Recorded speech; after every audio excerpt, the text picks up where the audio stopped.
Hey guys, welcome back to another video by Fully Informed Trade, or Fitrade for short, knowledge for everyone. My name is Alex Cho, and today I'm just going to go ahead and review the stock market, go ahead and review some commodities, talk about the foreign exchange, and the bond market.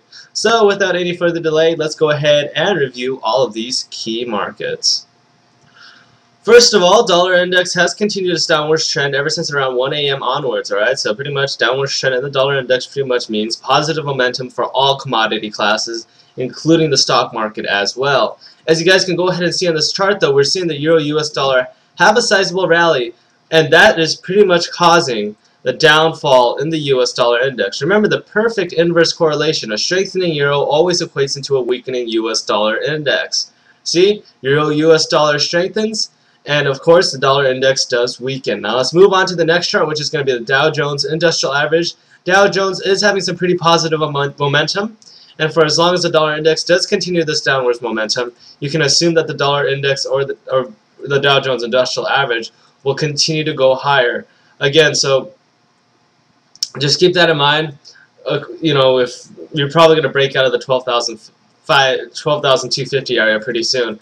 And again, I wouldn't be surprised. I think that there's some great momentum coming out of stocks, and it should continue to be that way for as long as the dollar index does continue to go lower. Now, if we go ahead and zoom back onto the 3-month chart, we're not making new lows. So again, you know, stocks are just regaining some of whatever they lost, and you know, we're just going to look for some good areas and some good pockets of strength in this market, at least as far as stocks are concerned later on. Next. Alright, so next we want to go ahead and review the Treasury bond market. Treasury bond market is going a little higher, and that's pretty much owed to the fact that, I guess, you know, I'm guessing Treasury auctions are going okay, but the main thing here is that if you guys go ahead and look, now you guys are starting to notice that the dollar index isn't as inversely correlated as it might seem. Or either that or the bond market is going up for no good reason. Now, as you guys can see, I'm willing to bet the latter. I'm willing to anticipate the bond market to eventually have a pullback somewhere at a resistance level of around 122 or possibly 123.20. So again, that's pretty much where my target is for resistance.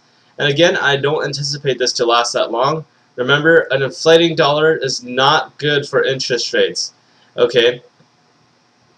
Basically, every time the dollar inflates, the amount of interest the government has to pay technically goes up. People like to sell their bond holdings. And not only that, S&P does downgrade the U.S. credit outlook. If we downgrade the credit outlook on a bond, chances are the yields the bond has to pay has to go higher. Therefore, the value of the bond has to go much lower. The only reason why you're probably seeing the bond market go up a little bit in value probably has to do with the Federal Reserve and their quantitative easing measures.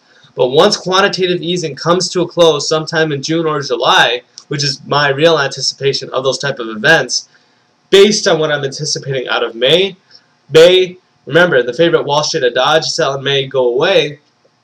If Wall Street people, you know, people on Wall Street and traders, institutions start selling their stocks in May and go away, you're going to see a pretty major correction, and that will give the Federal Reserve the perfect excuse to keep permanent open market operations going, to keep the low credit environment in motion, low credit, low interest rate environment going, and to keep those reserve ratios as low as possible as well. So again,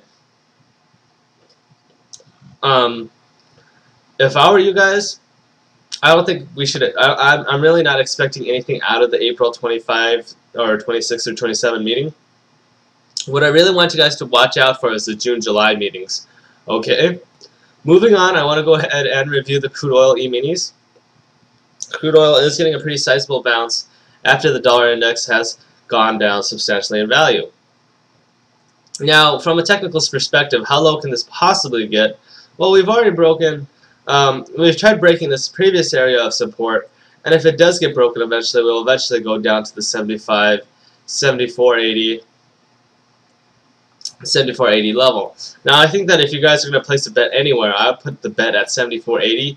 That's where you're probably going to get a pretty decent bounce. So remember, you got a gap area right there. Gap areas are always good for always due and good for a good area of support. Well, not really a good area of support, but rather it's a good area for you guys to make a scalp play off of. Okay. All right, moving on. And yeah, that was me talking about the U.S. dollar index. Again, just reviewing the technicals, just going all over the place. All right. As for crude oil, I think crude oil could continue to go higher because I don't anticipate the U.S. dollar index to find any major support until the 74.90. If it does drop down an extra 20 cents, 20, 30 cents, chances are crude oil will take the opportunity to rally by another $3 to $4, maybe $2 to $3. It really depends. Moving on. Let's go ahead and start talking about the S&P 500. No, not the S&P 500, but the iPath S&P 500 Volatility Index short term. Ticker symbol is the VXX. I anticipate the VXX to continue going lower. Right here, it's at around $27.06. The first time I ever thought that the Volatility Index was a great area to start shorting was basically at around the 400 area. That was basically when we had that May flash crash. And I thought for a second, you know, anytime you have a huge panic event and you have a major correction, what happens? Well, it goes up substantially by around maybe, you know, anywhere from around 100 to 300%. But then it tends to continue to go lower. And I think this is one of my most successful calls as far as the volatility index is concerned. Because if somebody says that you should short something at around $500 and it's already at $27.05, that's a pretty good call, I think. That's myself personally. That's why I like to trade the volatility index a lot. There's always that time decay factor. And as long as you're a net short instead of volatility index, chances are you will make money. However, when we get close to May, I would get rid of my shorts, okay?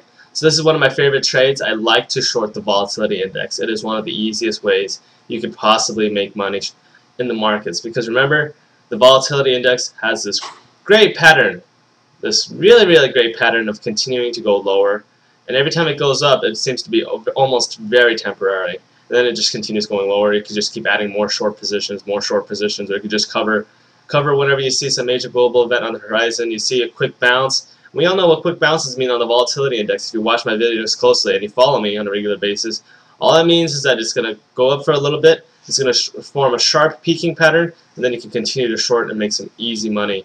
That's how you trade the volatility index. Moving on, I want to go ahead and talk about e-commerce China DingDing. I like this company a lot, pretty much the Amazon of China.